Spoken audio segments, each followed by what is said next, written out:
Matapos ang nangyari kagabi ay kinaumagahan ay pinatawag ng lola ni Lino ang personal doctor niya.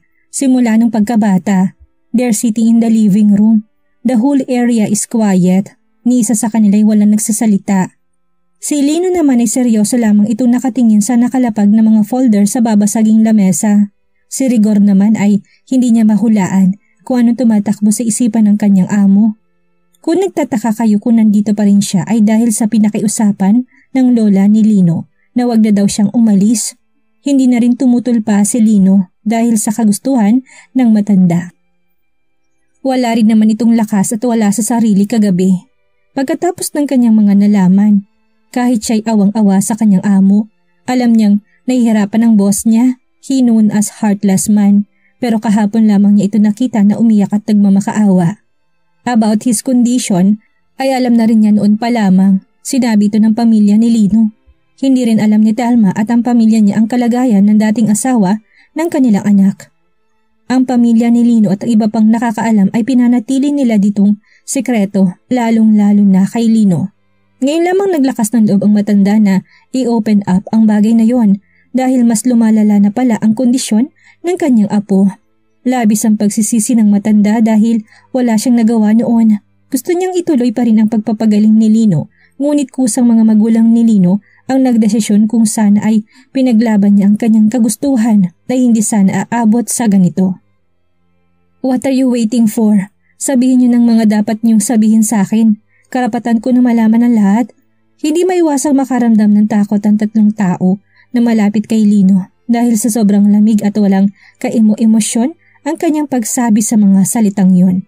Hindi nila alam kung anong pwedeng mangyari o maging reaksyon ng binata kung buong pangyayari ikakwento nila. Ngunit tama siya, karapatan niyang malaman ang totoo. Tama ng mahigit na 22 taon na pagtago ng kondisyon niya.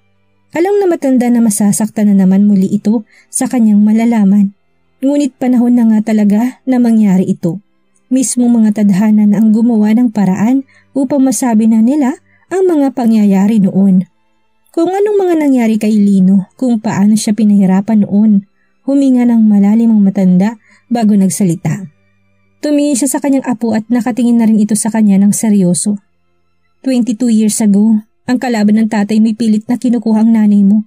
Alam mo na siguro na mafia boss ang tatay mo noon. Sinubukan nilang kunin ng mommy mo dahil gusto nilang gamitin siya para ipang-blackmail kay Damaso. But in the end ay hindi sila nagwagi sa kanilang balak. Until one day, hindi inaasahan na lahat na ikaw ang kikidnapin nila. Mabilis sa mga pangyayari. Anniversary ng mami at daddy nyo. Ang araw na yon. Lahat kami nag-alala sa'yo. Alam na ng daddy mo nang isa sa mga kalaban niyang kumuha sa'yo. Nahirapan pa silang hanapin ka kung saan kanila dinala. Makalipas ang isang linggong paghahanap sa iyo ay hindi ka pa rin namin mahanap. Ang mami mo ay palaging umiiyak dahil sa sobrang pag-aalala sa iyo. Naalala ko pa, may araw na narinig kong nag-aaway ang magulang mo. Sinisisi ng mami mo si Damaso kung bakit kanila kinidnap, pero kalaunan ay nagkaayos din sila at pinagpatuloy ang paghahanap sa iyo. Isang araw ay nahanap nilang location kung saan kanila dinala. Nang sumugod ang grupo ng daddy mo ay nahuli sila dahil wala na kayo sa lugar na yon. Hindi na wala na pag-asa si Damaso na hanapin ka. Pinagpatuloy nilang paghahanap sa'yo. Tumagal sa 2 linggong paghahanap nila sa'yo. Sobra-sobrang pag-aalala namin sa'yo. Hindi alam ng daddy mo kung ano ba talaga ang tunay na pakay nila. Kasi kung trono ng daddy mo ang nais nila ay bakit hindi pa rin sila nagpaparamdam na mga araw na kinidnap ka nila?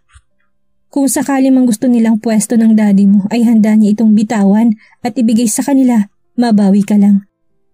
Planado na ang lahat. Handa niyang ibigay organization sa kanila, ngunit babawiin rin niya ito. March 29, 1994 ay ang pantatlong linggo mong nawawala. Sa hindi inaasahan ay nahanap na rin nila kung saan kanila dinala. At sa pinakaliblib na lugar na yon kung saan ang dating imbakan ng mga bakal. Isa yung abandonadong warehouse. Masyadong malayo't magubat ng pinagtaguan niyo. Bago umatake ang daddy mo ay nagplano muna sila. Pinagplanuhan nilang maigi. Alam nila na buhay mo nakataya kaya dapat lang na magplano sila ng maigi kung saan mas mapapadali ang pagbawi nila sa iyo, apo. Mahabang salaysay ng matanda. Seryoso lamang na nakikinig ang kanyang apo sa kanya. April 2, 1994, ang araw na naplano nila na susugod sila sa kalaban ng daddy mo. Noong araw na yon, ay hindi na kami nakasama ng mami mo dahil delikado daw. Ngunit sasabihin ko na lamang ang kwento ng daddy mo, ang mga nangyari noong pagsugod nila sa kalaban ng daddy mo. Ang kwento ng ama mo sa amin noong sila ay flashback. Boss, walang bantay sa likuran. Mabilis na saad ng isa sa mga tauhan ni Damaso.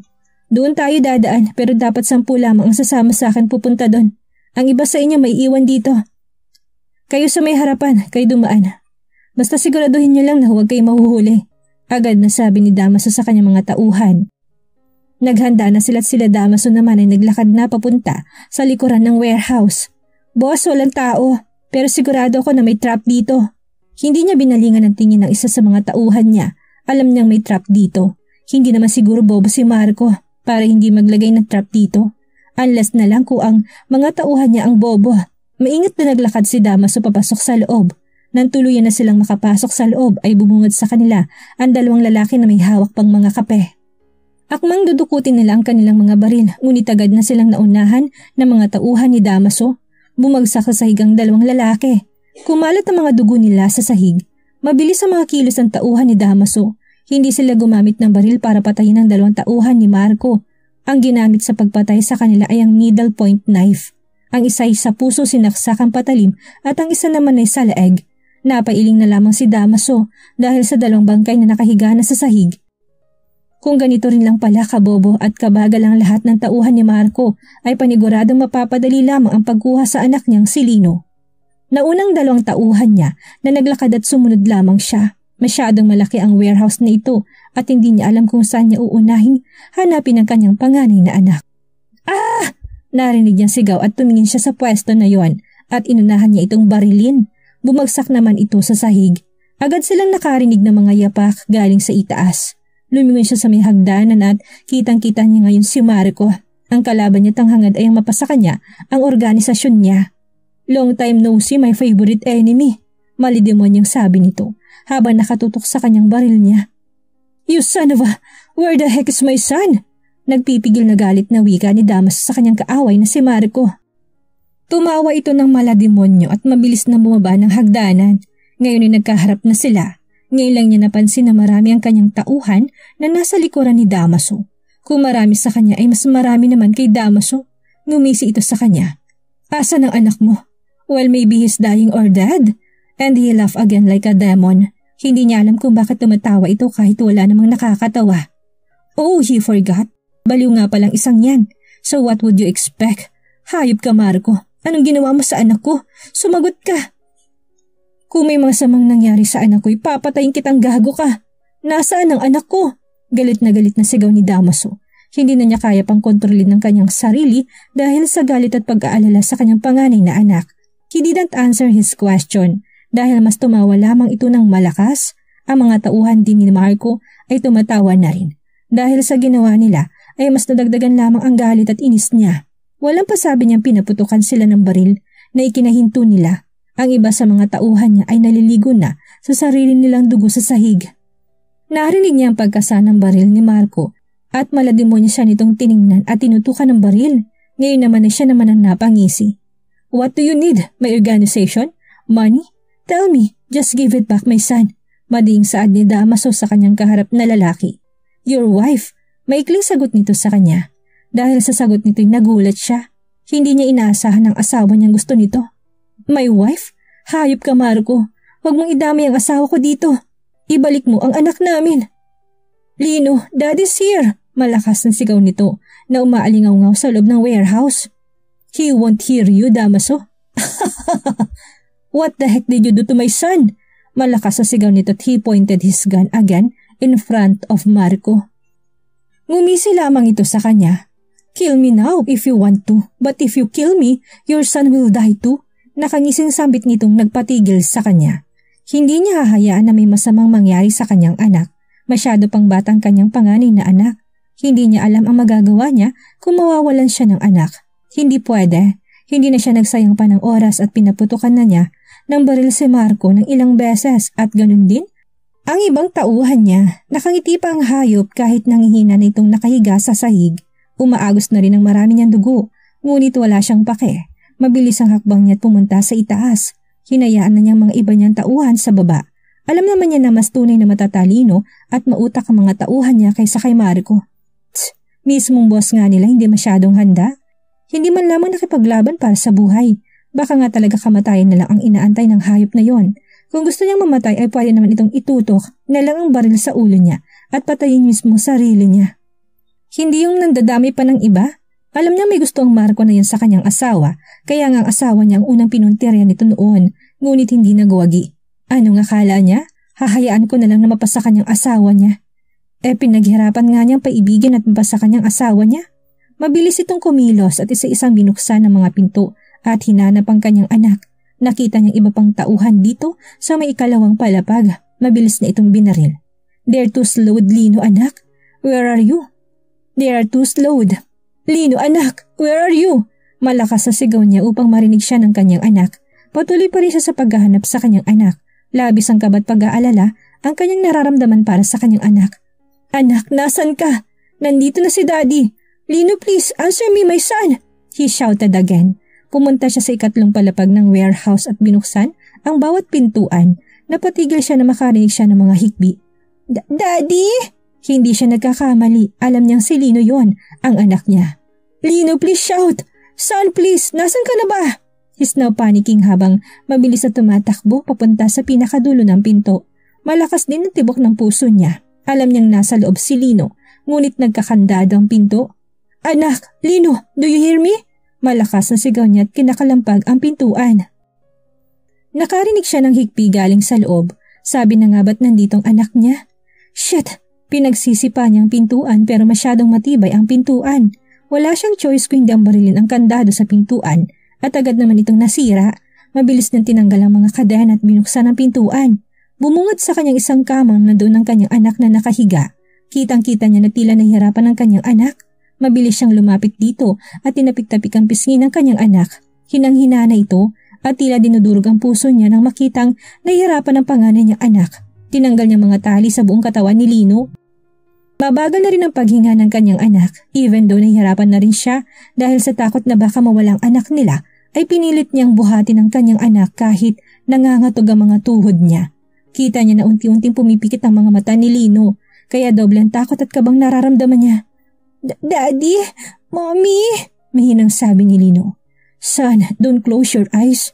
I'm here. You're safe now. Daddy's here. Fight for yourself. Don't leave us, please. Anak, please. Please, tiisin mo na lang, okay?" Nanginginig na sabi nito at mabilis na naglakad pababa ng hagdanan habang kargang nangihina niyang anak. "Hep, hep, saan kayo pupunta?" Nakangising sambit ng isang lalaking pangit. Malaki ang tiyan at makapalang balbas sa kanyang mukha. He pointed his gun to him. Gumisis siya sa lalaking pangit at malaki ang tiyan. "Gusto mo bang ilabas ko lahat ng taba mo dyan?" Sabi ni Damaso habang nakatutok ang baril sa tiyan ng lalaki. Akmang susugurin na siya nang mabilis niyang pinaputukan ang lalaki. Narinig pa niya na napasigaw ng mahina ang anak. Nakarga-karga niya ngayon. "Shit, it's okay son. Don't be scared. Nandito lang si Daddy." Napangiti siya ng konti nang mas humigpit ang pagkakayakap ni Lino sa kanyang leeg. Hinalikan niyang gilid ng noon ng kanyang anak. He was about to walk again pero bumungad sa kanyang 5 malalaking tao habang nakangisi sa kanila. Mahigpit niyang nahawakan ang anak niya sa kaliwang braso nito. He pointed his gun to them, ngunit wala na siyang bala. Narinig pa niyang tumawang mga to. Mabilis na lumapit sa kanyang 2 lalaki at kinuha sa kanya ang kanyang anak. "Hey, give me back my son!" Sigaw nito sa lalaking kumuha sa anak niya sa kanya. Mabilis siyang lumapit dito at sinuntok kaya naman nabitawan nito si Lino. Napahiyaw pang kanyang anak at narinig pa niyang mga hikbi nito dahil na rin sa mataas na pagkakabagsak niya sa sahig. Mabilis niyang inagaw ang baril ng isang pangit at mabilis silang pinaputakan ng baril at kinabagsak nila sa sahig. Nagsikalat na sa sahig ang mga masangsang na amoy ng dugo nila. Akmang lalapit na siya sa kanyang anak na si Lino, ngunit sa hindi inaasahan ang malakas na pagsabog dito sa ikalawang palapag at malapit ito kay Lino. Medyo malayong kanyang pwesto sa kanyang anak dahil nga sa binaril niyang mga lalaki kanina. Muling lalapit na siya sa kanyang anak ay ang isang mas malakas na pagsabog naman ng buong warehouse ang naganap. Agad siyang natumba dahil sa malakas na pagsabog. Tumingin siya sa pwesto ni Lino, ngunit wala na ito doon at ngayon lang niya na-realize na wala na pala ang kalahati ng sahig na semento. Mabilis siyang lumapit doon at tinignan ng baba. Tila nanigas ang buong katawan niya sa kanyang nakikita. Ang anak niyang si Lino ay naliligo sa sariling dugo sa ibaba. Nagising siya sa kanyang realidad at mabilis na pumunta sa hagdanan. Mabuti na lamang at malayong hagdanan kaya hindi ito nasama sa nasabugan. Mabilis siyang tumakbo papunta sa pwesto ng kanyang anak. Nakadapa ito't sa tingin niya ay tumamang ulo nito sa mga naglalakihang mga bakal. Kinuha niya si Lino at maraming dugong lumalabas sa kanya. Hindi na niya mapigilan ang umiyak. "Anak ko! Lino! Damaso!" Lumapit ang asawa at nanay niya sa kanya. Agad naman niyang niyakap ang kanyang asawang itong makalapit sa kanila. "Diyos ko, ano nangyari sa apo ko, anak?" Tanong ng matanda sa kanya, pilit siyang pinapakalmang sarili. Sumabog yung warehouse kung saan nakaupang anak ko, siyang pagbiyak naman ng kalahati ng ikalawang palapag nang sumabog muli ang bomba. Nandun ako pero wala akong nagawa. Masyadong mabilis ang pangyayari. Nakita ko na lang na nasa ibaba na siya. Nauntog na rin ang ulo niya sa mga malalaking bakal. Tinatahi na nilang ulo niya kung saan ang nasugat. Nahirapang sabi nito. Niyakap lamang siya na mahigpit ng kanyang asawa. "Anak ko," mahinang banggit ng kanyang asawa. Patuloy pa rin ito sa pag-iyak. Pilit niyang pinapatahan ng kanyang asawang si Victoria. "Shh, I'm sorry." Paghihingi ng tawad niya sa kanyang asawa, umiling ang kanyang asawa at tumingin sa kanya. "No, it's not your fault. Kasalanan ng demonyong Marco na yun. Siya may kasalanan na lahat ng ito. Dinamin niya pati ang anak natin." Hinawakan niyang pisngi ng asawa niya at tinalikan ito sa labi. "Gagaling siya, okay? Alam kong gagaling ang anak natin." "Ano to? Anong nangyari dyan?" Tanong ng kanyang ina. Nauubusan na siya ng dugo kanina at kailangan na nilang masaksakan ng dugo si Lino. Kaya nagpresenta akong mag-donate ng dugo sa kanya. Total blood type A rin naman ako. Paliwanag nito sa kanyang ina. Ngayon ay nakaupo na sila habang inaantay na lumabas ang doktor. Ilang minuto pang inantay nila bago tuluyang lumabas ang tatlong doktor. "Dok, kamusta anak namin?" Mabilis na tanong ni Victoria. Hindi nila mabasang emosyon ng doktor. "I want to be honest with you, Mrs. Gamos. Masyadong mataas at malakas ang pagkakabagsak ng pasyente. And we do some test. Bago pa siya saksakan ng panibagong dugo ay kumuha muna kami ng dugo niya para i-test ito. Baka bukas o sa susunod na mga araw ay lalabas ang results. And about the patient, sorry to say but there's a chance na pagising niya ay magka-transient global amnesia siya. In short, temporary loss of memory. Kaya mas mabuti ng pagising niya kayo ang una niyang makikita. I can say na he's in coma right now. But ipagdasal na lang natin na bukas ay magigising na siya. Or else, we will declare it na mag-undergo siya sa coma if after 24 hours ay hindi pa rin siya gumigising." "Sige po, mauna na po kami." At ipapalipat na rin muna ang pasyente sa ICU. Kapag nagising na siya before 24 hours ay pwede na siyang ipalipat sa private room. Paliwanag ng doktor. "Sige, thank you." Damaso sad habang yakap-yakap ang tahimik niyang asawa. Hindi niya alam kung anong tumatakbo sa isipan nito. Nag-aalala rin siya sa kanyang asawa at ina. Kahit ang kanyang ina ay tahimik din at nagdadasal ito. "Si Carmina?" tanong niya sa kanyang asawa. Ramdam niyang paghigpit ng yakap ng kanyang asawa. "Na kay mama sila. Pinunta na muna namin doon. Ayoko maiwan na mag-isa sa mansyon si Carmi. Alam kong hindi rin siya ligtas doon kung sakali mang umalis kami." She answered. Tumango lamang siya at tinalikan ng noon ng kanyang asawa. Makalipas ang 21 ng paghihintay nilang magising si Lino ay sa wakasin nagising din ito. Expected na magigising siya ay wala itong maalala sa mga nangyari. Hindi nila sinabing mga nangyari sa kanya. Nang magising ito'y umiiyak at nagsisigaw ito na kaagad naman siyang pinatahan ng kanyang ina. Pinakilala nilang sarili nila at siya ang panganay nilang anak. Ang ipinagtaka nila tila hindi pala silita ang anak nila. Kung dati madaldal naman ito, ngunit siguro kagigising lamang niya at may temporary amnesia siya. Wala pa rin ang resulta ng mga test na ginawa sa kanya. Ang sabi naman ng doktor ay baka mamaya o bukas daw. Ang kailangan na lamang nila ay antayin ng resulta. Kailangan pa daw manatiling anak nila hanggang sa maghilom ang tahi sa kanyang ulo at mas maobserbahan ito. "Son, what do you want? Gusto mo bang kumain?" tanong ni Damaso sa kanyang anak. Nailipat na rin siya sa private room. Hindi sumagot si Lino. Tulala lamang siya habang nakatingin sa kawalan. Huminga ng malalim si Damaso at tumingin sa asawa niyang si Victoria. Halata sa mukha nitong awa at pag-aalala sa anak nila. Tumingin siya sa kanya't nginitian. Kinuha niyang isang bakanting upuan at nilapit ito sa tabi ng hospital bed na pinaghihigaan ni Lino. Maingat niyang hinaplos ang mga maliliit pa nitong daliri. Hindi niya lubos na inakalang mapupunta sa ganitong sitwasyon ng anak nila. Hindi niya ginustong mga nangyari. Sa mga nangyari parang napakaulang kwenta niyang ama. dahil hindi niya nailigtas ang kanyang anak. Masyado pang bata si Lino para maranasan ang ganitong mga paghihirap. Wala naman siyang kasalanan, pero bakit siyang nasaktan? Bakit sa kanya pa? Kung pwede naman na kahit siya na lang at huwag na lang ang anak nila. Naprotektahan nga niyang asawa at bunso nilang anak, pero hindi niya naman naprotektahan at nailigtas sa kapahamakan ang panganay nilang anak. Marami rin nakitang sugat ang likurang ng bata at alam niyang pinahirapan nga talaga siya ng demonyong Marco na yon. Hindi niya maiwasang paulit-ulit na sisihin ang sarili niya dahil sa nangyari kay Lino. Sobra-sobra ang pagkadurog ng kanyang puso nang makitang umiiyak at nagwawalang anak niya nang magising. At halatang nasasaktan at nahihirapan siya sa nangyari sa kanya. 9 na taong gulang pa lamang ang pangalan nilang anak na si Lino. End of flashback. Hindi namin ginustong mga nangyari sa iyo, Apo. Labis ang pagsisisi ng iyong ama dahil hindi kanya naprotektahan at nailigtas sa bangungot ng trahedyang nangyari. Kinabukasan na magising ka ay lumabas ang lahat ng resulta. You've been drugged by them. Nakita nila sa dugo mo na naghalo-halo ang mga iba't ibang droga sa katawan mo at napagtanto namin na sa tuwing gigising kay umiiyak at nagwawala. Yun ay dahil sa trauma. At that day before na umuwi ka na deklarang may dalawang disorder ka na. Yun nga yung araw na yun ay galit na galit ang papa mo. Halos hindi siya makayang patigilan at patahanin ng iyong inang si Victoria. Paulit-ulit niyang sinisisi ang sarili niya. Naalala ko pa na dahil sa sobrang galit at pagsisisi ng iyong amay napatay niya ang mas pinagkakatiwalaan niyang tauhan na siya palang tumulong kay Marco para dukutin ka. Umiiyak na kwento ng matanda. Huminga ng malalim si Lino at pilit na pinipigilan ang wag lumuha dahil sa kanyang mga narinig. Tila nag-flashback na naman sa kanyang isipan nung mga araw na yun kung paano siya pinahihirapan ni Marco. Naalala ko ng lahat. Naalala ko ng paano nila ako pinahirapan sa impyernong lugar na yun. Kung paano nila pinag-eksperimentohan ang katawan ko. Pinahirapan nila ako at binaboy. Ilang beses nilang pinalo-palo ng latig ang likuran ko.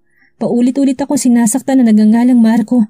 He even told me that I am the reason kung bakit hindi siya ang pinili ni Mom. Dahil buntis na daw siya sa akin noon at si Dad ang pinili niya. Na ako may kasalanan, na malas daw ako sa kanya. He manipulated me to masturbate. Nung araw na nasa unang lugar na pinagtaguan nila ay may baliw na baklang pumunta doon. Hinubaran nila ako. Paulit-ulit nila sinasabi magsarili ako kahit na hindi ko alam at masyado pa akong bata nung araw na yon.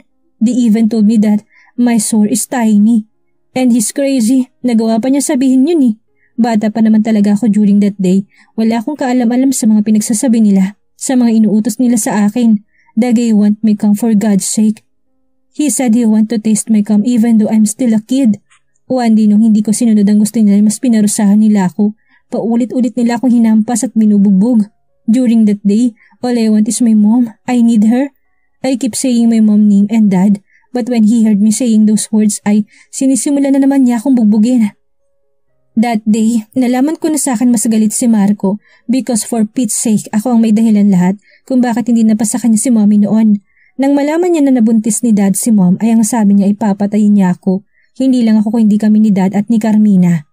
Habang kinakwento ni Lynn ng mga nangyari sa kanya noon ay patuloy na nagsisipagbagsakan ang luha niya. Kahit si Rigor, doktor, lola niya ay umiiyak na rin. Kahit ang ibang tauhan ni Lino, rinig na rinig nila lahat ng mga kwento ni Lino. Nung araw na sumugod sila Dad sa unang lugar, kung saan niya ako dinala nang malaman nila yon dahil sinabi ni Cyril ang dating tauhan ni Dad. Maaga pa lang ay umalis na kami doon at pumunta sa impyernong warehouse na yon. Doon na nila ako inumpisahan na pag-eksperimentohan. Iba't ibang klase ng drugs ang mga sinaksak nila sa katawan ko. Isang araw hindi ko na alam ang mga pinagagawa ko. Nawala ako sa sarili ko and after that, nawala na lang ako ng malay at saka na lamang ako nagising nang marinig kong malakas sa sigaw ni Ama. Nangihina ako nung mga panahon na yon. Kumunat ang noon ni Lino at tila inaalala pa niya mga ibang nangyari.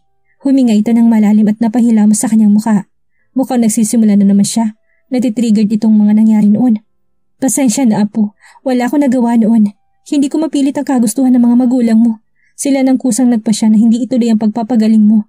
Tanging sila lamang ang makakasagot kung bakit hindi nila tinuloy ang pagpapagaling mo. Si Damaso mismo nagsabi na huwag nang ipaalala sa yung mga nangyari. Ang sabi, temporary amnesia lamang yun. Hindi namin alam kung kailan nawalang temporary amnesia mo Apo. Noong pag-uwi nyo, na dito sa Pilipinas malaki ka na, binata ka na. Ang akala ko'y kahit sinabi nila na hindi nila itutuloy ang ipagaling ka, ay pinagamot ka pa rin nila dahil sa mga nakikita ko na tila bumalik ka na sa dati. Maayos ka na kung umaktot, maayos ka na talaga. Pero akala ko lang pala. Ang mag-asawa ang umamin na hindi nila talaga tinuloy na ipagamot ka. May araw na ginugusto kong itakas ka muna sa kanila para ako na lang ang magpapagamot sa'yo. Lumipas ang taon nasa legal age ka na. Kahit ako inakala kong kahit walang pagpapagamot ang naganap sa'yo para sa sakit mo ay akala ko gumaling ka na ng kusa. Matalino ka, apo. Alam ko yun. Noong ikasal ka, nagulat na lamang ako nang malaman kong ikakasal ka na pala. Natuwa ako doon dahil sa wakas ay mababaeng nagmamahal sa apo ko at ikaw yun. Kitang-kita kong kislap sa mga mata niya na tunay ka nga niyang talagang mahal at ganun din ako sa'yo. Kitang-kita ko na sa bawat tingin mo sa kanya may mas malalim na ibig sabihin yun.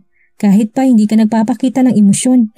Akala namin magaling ka na, apo, pero hindi pa pala. Simula nang may kasal ka ay doon na pala mas lumala ang sakit mo.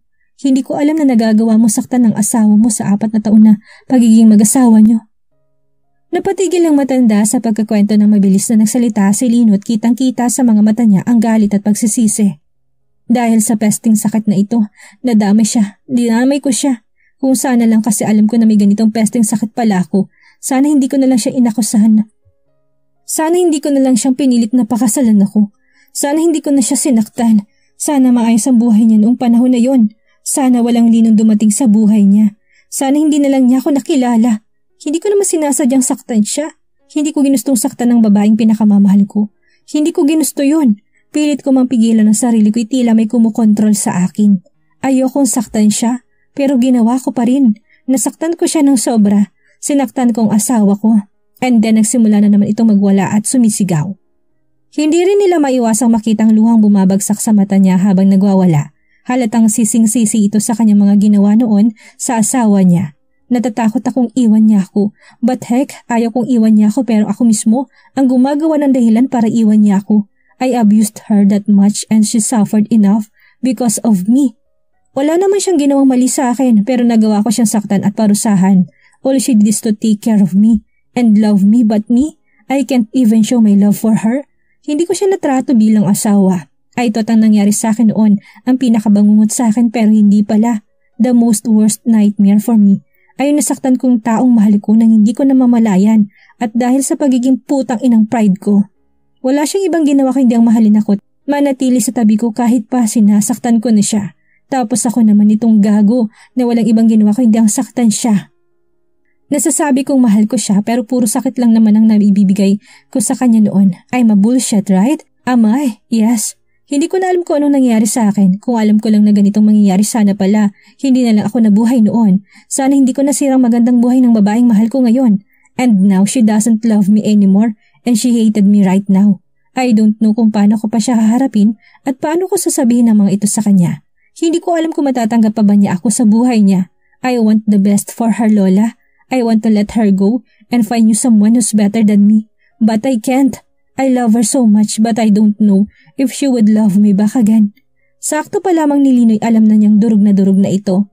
Hindi niya ginustong mga nangyayari pero wala siyang ibang pwedeng sisihin kung hindi ang sarili niya.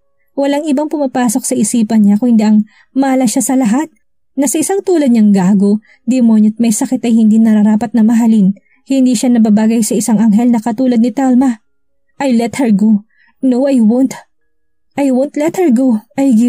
I have to let her go, but I can't let her go. Fuck shit, Telma. Telma is mine. She's only mine. Tila nababaliw nito habang sumisigaw at inumpisahan na namang sabunutan ang buhok niya.